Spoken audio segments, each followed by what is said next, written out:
नमस्कार मित्रों, यह शुभ या और अशुभ का क्या चक्कर है।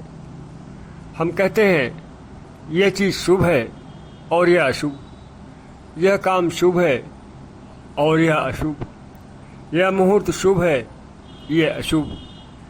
कहते हैं कि मंगलवार को बाल में साबुन मत लगाओ, बाल मत कटाओ, नाखून मत काटो, शनिवार को लोहा मत खरीदो, राहु काल व भद्रा में कोई महत्वपूर्ण कार्य मत करो, इत्यादि इत्यादि। आखिर ये माजरा क्या है? कैसे कोई चीज़ शुभ और कैसे अशुभ हो जाती है? कैसे कोई काम शुभ या अशुभ हो जाता है? कैसे कोई मुहूर्त शुभ या अशुभ हो जाता है? लिस्ट लंबी है। वास्तव में इस विषय पर वीडियो बनाने का विचार मुझे एक श्रोता से बात करते हुए आया, जिन्होंने इस संबंध में जिज्ञासा प्रकट की थी। मित्रों, ये जान लें कि ब्रह्मांड में नेगेटिव और पॉजिटिव दोनों तरह की एनर्जी सतत क्रियाशील है। टाइम एंड स्पेस दोनों के संबंध में ये बात लागू है। जिस चीज़ से, जिस काम से या जिस स्थान से सकारात्मक ऊर्जा का प्रवाह होता है वह शुभ है, और जिससे नकारात्मक ऊर्जा का प्रवाह होता है वह अशुभ है। इसका पता उनसे निकलने वाली चैतन्य लहरियों से चलता है। जी हाँ, हर वस्तु, हर कार्य या हर कालखंड की चैतन्य लहरियाँ रहती हैं जो सकारात्मक या नकारात्मक हो सकती हैं। वे ही इनकी शुभता या अशुभता का निर्धारण करती हैं। अब तो विज्ञान भी मानता है कि मनुष्य ही नहीं बल्कि हर एक ऑब्जेक्ट से रेडिएशन निकलता है। विज्ञान इस रेडिएशन को यंत्रों के माध्यम से पकड़ता है, जबकि आध्यात्मिक संवेदना संपन्न लोग अपनी सूक्ष्म संवेदनाओं के माध्यम से पकड़ते हैं। लेकिन विज्ञान यह नहीं बता सकता कि कोई रेडिएशन शुभ है या अशुभ। विज्ञान यह भी नहीं कर सकता कि अमेरिका में रखे किसी उपकरण के माध्यम से भारत में किसी घर में रखी किसी वस्तु का रेडिएशन बता दे। वह यह भी नहीं कर सकता कि अमुक कार्य का परिणाम शुभ होगा या अशुभ। न ही यह बता सकता है कि कोई निश्चित कालखंड कैसा होगा। जबकि आध्यात्मिक संवेदना संपन्न व्यक्ति इन कार्यों को कर सकता है। इसलिए कहता हूँ, विज्ञान की सीमाएं जहाँ समाप्त हो जाती हैं वहाँ से अध्यात्म की सीमाएं शुरू होती हैं। विज्ञान वास्तव में प्रकृति के रहस्य को समझने का एक छोटा सा प्रयास है, जिसमें अभी वह 1% भी सफल नहीं हो सका है। जबकि आध्यात्मिक संवेदना संपन्न व्यक्ति के सामने प्रकृति अपने सारे रहस्यों को स्वयं खोल कर रख देती है, अपना ज्ञान उड़ेल देती है, कुछ भी नहीं छुपाती उससे। प्रकृति हमारी माँ है। जब हम पुत्र बनकर उसके सामने जाते हैं तो उसकी ममता हम पर बरसने लगती है, उसका आशीर्वाद हम पर उमड़ने लगता है।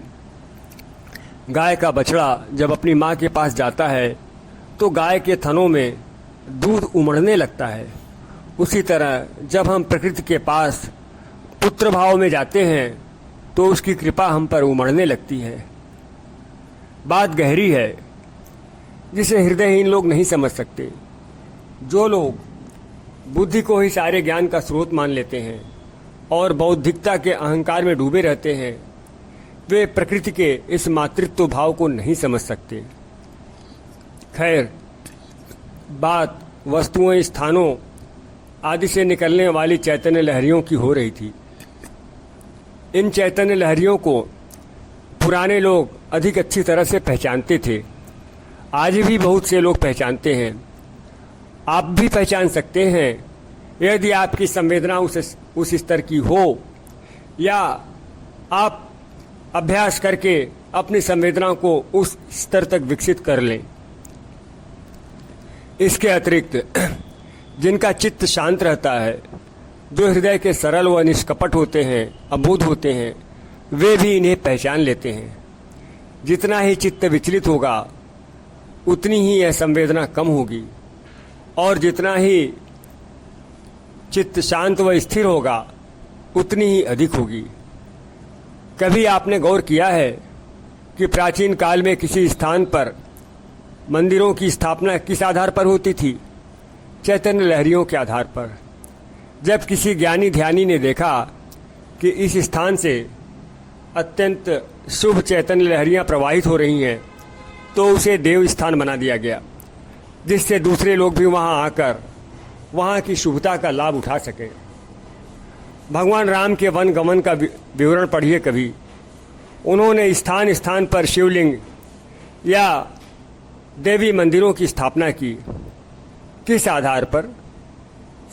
सेतुबंध रामेश्वरम का शिवलिंग कैसे स्थापित हुआ? भगवान राम नंगे पांव क्यों चले? माता जानकी नंगे पांव क्यों चली? जिससे उनके पैरों के शुभ चैतन्य भारत भूमि में स्थापित हो सके। यही कारण है कि जिस पथ से राम व सीता गुजरे, जहाँ वे निवास किए या रुके, वे सब स्थान आज तीर्थ स्थान है। इसी तरह से भगवान कृष्ण के से संबंधित स्थान भी तीर्थ स्थान है। ऋषि मुनियों ने जहाँ तपस्या की वे भी तीर्थ स्थान है। मित्रों, ये भी बता दें कि कुछ आकृतियाँ भी शुभ या अशुभ होती हैं। वास्तव में हर आकृति का अपना एक प्रभाव होता है, जो उससे निकलने वाली सूक्ष्म तरंगों के आधार पर शुभ या अशुभ हो सकता है। यह आकृति विज्ञान है। सामुद्रिक शास्त्र में भी कुछ सीमा तक आकृति विज्ञान ही है। उदाहरण के लिए स्वास्तिक को शुभ माना गया है और उल्टे स्वास्तिक को अशुभ। क्यों? क्योंकि सीधा स्वास्तिक हमेशा दक्षिणावर्त यानी कि क्लॉकवाइज दिशा में होता है, जबकि उल्टा स्वास्तिक वामावर्त यानी एंटी क्लॉकवाइज दिशा में। पॉजिटिव एनर्जी क्लॉकवाइज घूमती है, जबकि नेगेटिव एनर्जी एंटी क्लॉकवाइज। आपको बता दें, हिटलर स्वास्तिक की ऊर्जा का उपयोग अपने दस्तावेजों में किया करता था, पत्रों में किया करता था। लेकिन जब वो अधिक अत्याचारी हो गया तो देवी भ्रांति रूप में आई और स्वास्तिक उल्टे छपने लगे। इसके साथ ही हिटलर का पतन शुरू हो गया। मित्रों, यदि आप वास्तुशास्त्र जानते हो तो इस पे बताया गया है कि सीढ़ियां ऊपर की ओर चढ़ते हुए क्लॉकवाइज घूमनी चाहिए और नीचे की ओर उतरते समय एंटी क्लॉकवाइज, क्योंकि ऊपर चढ़ते समय आपको सहारे की ज़रूरत होती है और नीचे उतरते समय रोक की, जिससे आप भड़बड़ा कर गिर न पड़े। यह ऐसे ही है कि जब आप गाड़ी चढ़ान पर चढ़ाते हैं तो एक्सीलेटर का प्रयोग करते हैं और जब नीचे उतारते हैं तो ब्रेक का। इसी तरह यदि आप गणपति स्थापना कर रहे हों तो ध्यान रखना चाहिए कि उनकी सूंड क्लॉकवाइज दिशा में हो। वास्तव में जो स्वास्तिक का प्रतीक है, जो स्वास्तिक का चिन्ह है, वह गणेश जी की ही प्रतीकात्मक अभिव्यक्ति है। इसी तरह ओंकार की केवल ध्वनि ही नहीं, आकृति भी शुभ है। घट अर्थात घड़े की आकृति भी शुभ है। शंख व कमल की आकृतियाँ शुभ हैं। मित्रों, ये जो प्रकृति माता है वे पॉजिटिव एनर्जी का अक्षय भंडार हैं। यदि उनकी एनर्जी को हम अपनी गलतियों से बिगाड़ न दे तो, जैसे गंगा को पवित्र नदी माना जाता है, गंगा जल यदि शुद्ध रूप में हो तो आप उसे बोतल में भर कर रख दीजिए, वह सालों साल तक खराब नहीं होगा। क्यों? क्योंकि उसमें ईश्वरी चैतन्य लहरियाँ होती हैं। लेकिन जब गंगा में नाले गिरा कर हम उसे अशुद्ध कर डालते हैं, तब गंगा जल के गुण भी वे वाले नहीं रहेंगे। वास्तव में तीर्थों की यात्रा का भी यही विज्ञान है। तीर्थ स्थलों में चैतन्य लहरियाँ अधिक होती हैं, या ऐसे कहें कि वहाँ चैतन्य लहरियाँ अधिक होती हैं, इसीलिए उन्हें तीर्थ स्थल बना दिया जाता है। यहाँ तीर्थ शब्द को भी समझना चाहिए। वह जो आपको तिरा दे अर्थात पार करा दे। यह पार होना क्या है? आध्यात्मिक साधना के दौरान जब हम अपनी चेतना को ऊर्ध्वगामी करके ऊपर की ओर ले जाते हैं तो बीच में हमारे उदर क्षेत्र में अर्थात पेट वाले स्थान में इसमें भटकाव आता है। इस भटकाव से बाहर निकालने में जो सहायता करे वही तीर्थ है। ऐसा कैसे होता है? तीर्थ स्थलों से आ रहे चैतन्य के झोंके आपकी चेतना को सहारा देकर ऊपर उठने में मदद करते हैं। लेकिन वही बात है न कि मानवीय गलतियों से ये चैतन्य भी कभी कभी बिगड़ जाते हैं। मान लीजिए किसी तीर्थ पर भारी अनाचार हो रहा हो और लगातार हो रहा हो तो ईश्वरीय ऊर्जा वहाँ से लुप्त होने लगती है और नकारात्मक ऊर्जा बढ़ने लगती है। ऐसा ही देवस्थलों के साथ भी होता है। वहाँ भी ईश्वरीय ऊर्जा और नकारात्मक ऊर्जा का खेल है। एक उदाहरण देखिए, आज का जो पाकिस्तान का क्षेत्र है वह पूरा का पूरा क्षेत्र और कश्मीर व राजस्थान के क्षेत्र ये कभी देवी शारदा के चैतन्य से ओतप्रोत थे। लेकिन पाकिस्तान वाले इलाके में जो अनाचार व अत्याचार निरंतर चला उसके कारण वहाँ का चैतन्य सूखता गया। पाकिस्तान की दिनों दिन गिरती दशा का यही कारण है। याद कीजिए, ऐतिहासिक काल में सिंध व पंजाब कितने समृद्ध क्षेत्र हुआ करते थे, लेकिन आज क्या हाल है। ऐसे ही अफगानिस्तान को भी समझिए।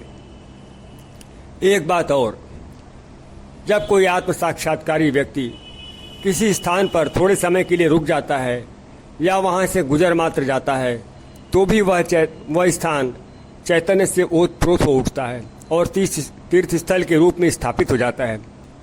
उदाहरण के लिए संत कबीर या आदि शंकराचार्य से संबंधित स्थल आज तीर्थ स्थलों के रूप में जाने जाते हैं। वास्तव में हमारे यहाँ साधु सन्यासियों व ब्राह्मणों के चरण स्पर्श करने की जो प्रथा रही है उसका भी यही कारण है। लेकिन शर्त यह है कि वे सच्चे अर्थों में साधु सन्यासी या ब्राह्मण हों, अर्थात वे आत्म साक्षात्कारी हों। ऐसे लोगों के अंग प्रत्यंग से चैतन्य प्रवाहित होता है, लेकिन पैरों से विशेष रूप से प्रवाहित होता है।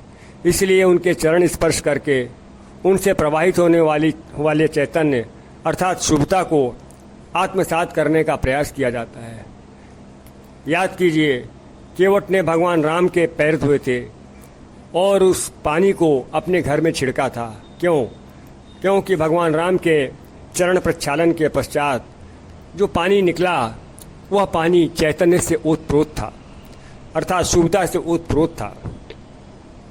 मित्रों, जितनी भी प्राकृतिक वस्तुएं हैं वे शुभ हैं यदि उनकी प्राकृतिक स्थिति को बहुत छेड़ा न गया हो तो। अब तो वैज्ञानिक भी नेचुरल की बात करते हैं, ऑर्गेनिक की बात करते हैं। आप ही बताइए, प्राकृतिक खाद से उगाई गई फसलें क्यों अधिक गुणकारी होती हैं, जबकि केमिकल फर्टिलाइजर्स और इंसेक्टिसाइड पेस्टिसाइड के सहारे उगाई गई फसलें स्वास्थ्य के लिए अच्छी नहीं मानी जाती। क्यों एसी की हवा की तुलना में दरवाजे व खिड़कियों से आने वाली ताज़ी हवा अधिक गुणकारी मानी जाती है? क्यों फ्रिज के पानी की तुलना में मटके का पानी अधिक अच्छा माना जाता है? क्यों बहुत से लोग मिट्टी के तवे पर रोटी पकाते हैं? फंडा क्लियर है, जितना ही आप प्रकृति के निकट होंगे उतना ही अच्छा। इसी तरह सूती परिधान सिंथेटिक कपड़ों की तुलना में शुभ हैं। नंगे पांव घास पर चलना स्वास्थ्य के लिए अच्छा है। सिंथेटिक कलर्स की तुलना में नेचुरल कलर्स शुभ हैं। लिस्ट लंबी है, लेकिन सिद्धांत ये है कि जो चीज़ प्रकृति के जितना ही निकट होगी उतनी ही शुभ होगी। इसी तरह ताज़े फूलों से सकारात्मक ऊर्जा निकलती है, जबकि मुरझाए व बासी फूलों से नकारात्मक ऊर्जा। और प्लास्टिक के फूलों की तो बात ही न करें। प्लास्टिक अपने आप में शुभ नहीं है, इसकी चैतन्य लहरियाँ अच्छी नहीं होती। इसी तरह स्टील के बर्तनों की तुलना में पंचधातु, अष्टधातु और यहाँ तक कि फूल, कांसे और तांबे के बर्तन भी शुभ हैं। कांच के बर्तन भी अच्छे होते हैं, मिट्टी के बर्तन भी अच्छे होते हैं, लेकिन प्लास्टिक के बर्तनों के इस्तेमाल से बचना चाहिए। इनके बजाय दोने, पत्तल, केले के पत्ते आदि बहुत अच्छे होते हैं। मित्रों, होली के अवसर पर रंग खेलने की प्रथा है। वास्तव में होलिका दहन की शुरुआत तो भक्त प्रहलाद की होलिका नाम की बुआ के आग में जलकर मरने से हुई, लेकिन होली पर रंग खेलने की प्रथा भगवान कृष्ण के द्वारा शुरू की गई। इसका कारण यह है कि कृष्ण एक अवतार थे, साकार में निराकार की अभिव्यक्ति थे और निराकार का साकार स्वरूप थे। वे पूरी तरह से शुभता की मूर्ति थे। उनके रोम रोम से चैतन्य बहता था। तो रंगों को जब वे अपने हाथ से किसी पर डालते थे तो उन रंगों के माध्यम से उनकी चैतन्य लहरियां भी उस व्यक्ति तक पहुंच जाती थी। एक और चीज़ बताएं आपको, मशीन से बनी वस्तुओं की तुलना में हाथ से बनी वस्तुएं, हैंडमेड प्रोडक्ट्स अधिक शुभ होते हैं। इसीलिए हैंडमेड चीज़ों का इस्तेमाल आपको अधिक से अधिक करना चाहिए। हैंडलूम की बनी साड़ियाँ व कपड़े पहनने की आदत डालिए। पौधों की बात करें तो तुलसी का छोटा सा पौधा शुभता का भंडार है। डालों पर खिले हुए फूल, विशेष रूप से सुगंधित फूल, चैतन्य की वर्षा करते हैं। प्रसंगवश ये भी बता दें कि सभी तरह के प्राकृतिक सुगंध शुभ होते हैं, जबकि दुर्गंध अशुभ। वास्तव में चैतन्य सुगंधित होता है। यदि आपकी घ्राण शक्ति सूक्ष्म है तो आप गंध से भी शुभता व अशुभता का अनुमान लगा सकते हैं। और हाँ, स्वच्छता शुभ है जबकि गंदगी अशुभ।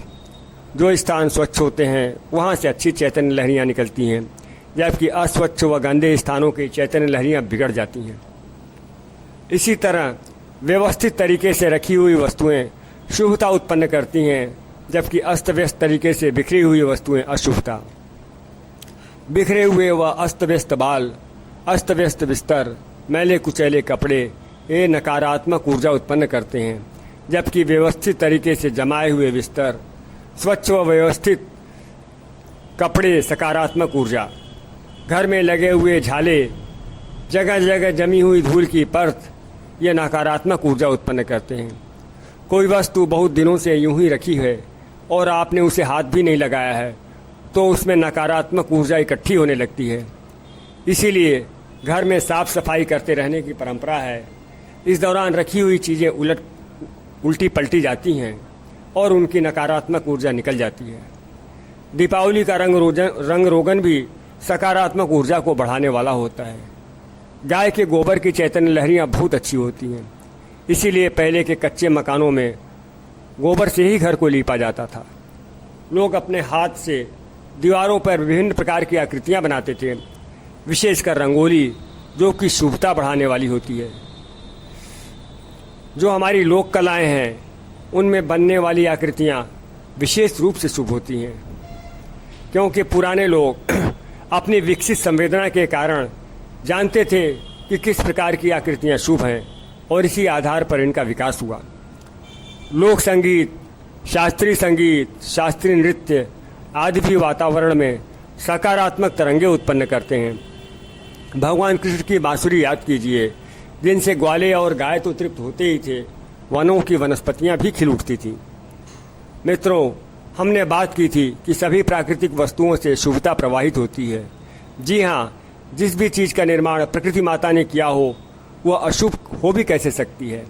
यही कारण है कि सूर्य, चंद्रमा, उन्मुक्त गगन, आकाश में उड़ते बादल, पवन के झोंके, नदी, झील, सागर, वन, पर्वत, वनस्पतियाँ, ये शुभ हैं। इनके बीच समय व्यतीत कीजिए। वर्षा के फुहारों में भीगिए, इंद्रधनुष को निहारिए, आकाश में खिले हुए चंद्रमा को देखिए, तारों के समूह को देखिए, उगते व अस्त होते सूर्य को देखिए। प्रकृति को आप नज़र भर निहारिए। इस दौरान कुछ सोचिए मत, कुछ विचार मत कीजिए, निरपेक्ष देखिए, उसके सौंदर्य को निहारिए।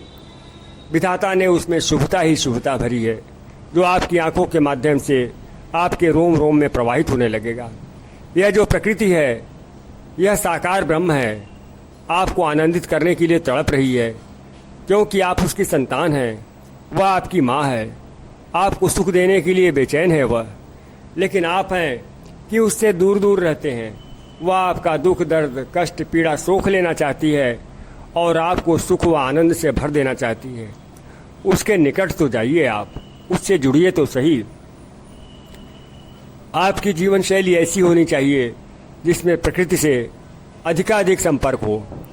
आपका कमरा ऐसा हो जिसमें ताज़ी प्राकृतिक हवा का आवागमन होता हो।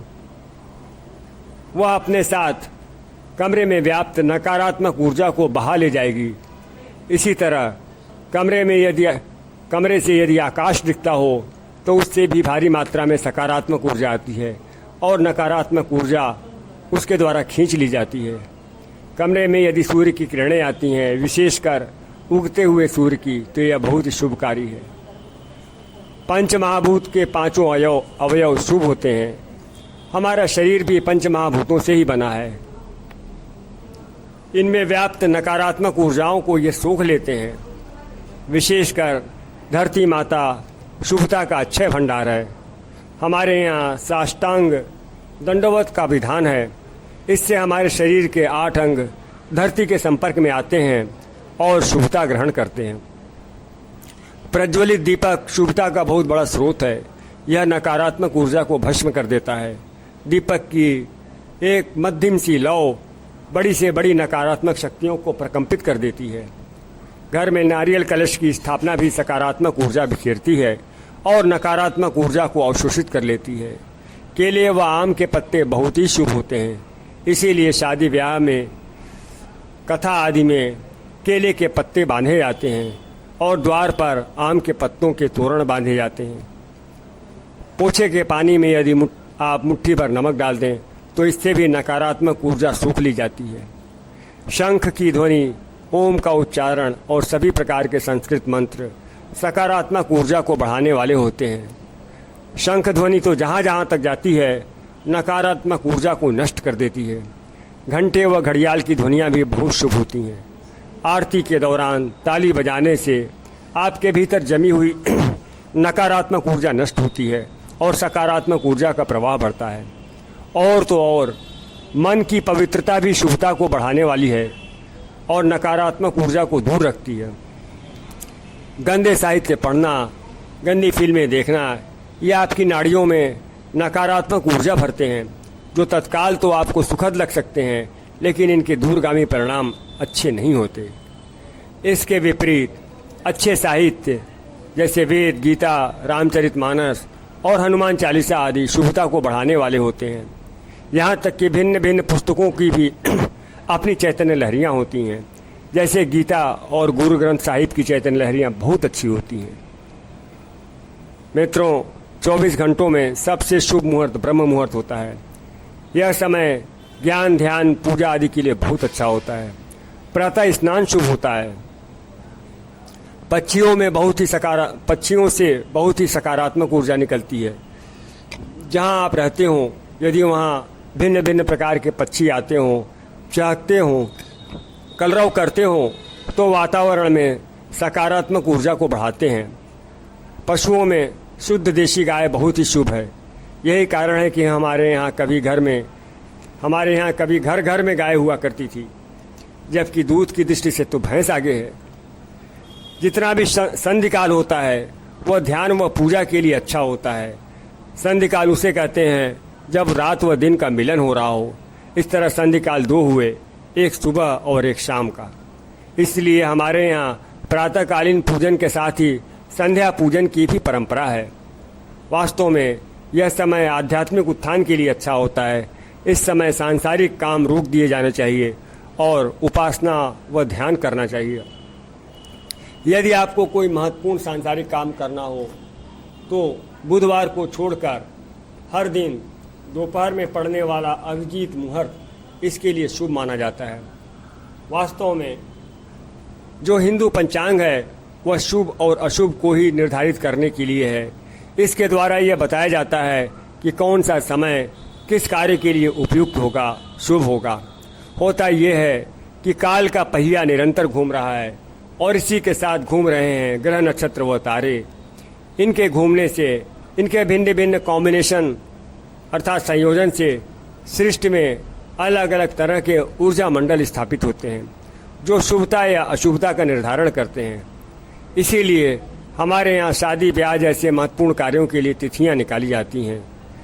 दिनों की बात करें तो हर एक दिन में ग्रह विशेष का विशेष प्रभाव होता है। उस ग्रह विशेष के प्रभाव के आधार पर ही उस दिन का नामकरण होता है। जैसे जिस दिन मंगल का प्रभाव अधिक होगा उसे मंगलवार कहेंगे, और जिस दिन गुरु का प्रभाव अधिक होगा उसे गुरुवार।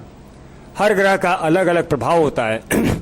जैसे मंगल का प्रभाव कठोर और चंद्रमा का मृदुल माना जाता है।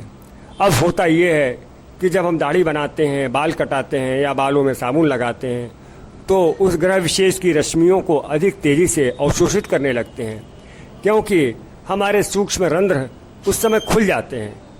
अब मंगल को दाढ़ी बनाएंगे तो मंगल की अदृश्य रश्मियाँ हमारे शरीर में तेज़ी से प्रवेश करेंगी। आप कह सकते हैं मंगल को दाढ़ी बना लिया तो क्या हो गया। देखिए, होता ये है कि हमारे ऊपर शुभता व अशुभता का जो समग्र प्रभाव होता है वह केवल किसी एक चीज़ या घटना पर निर्भर तो होता नहीं। फिर हमारा अपना भी एक आभा मंडल होता है, एक ऊर्जा क्षेत्र होता है जो कम या अधिक शुभ हो सकता है, वह भी काम करता है। तो हमारे ऊपर शुभता या अशुभता का जो समग्र प्रभाव होता है उसमें अनेक प्रकार की चीज़ों या घटनाओं की समग्र भूमिका होती है।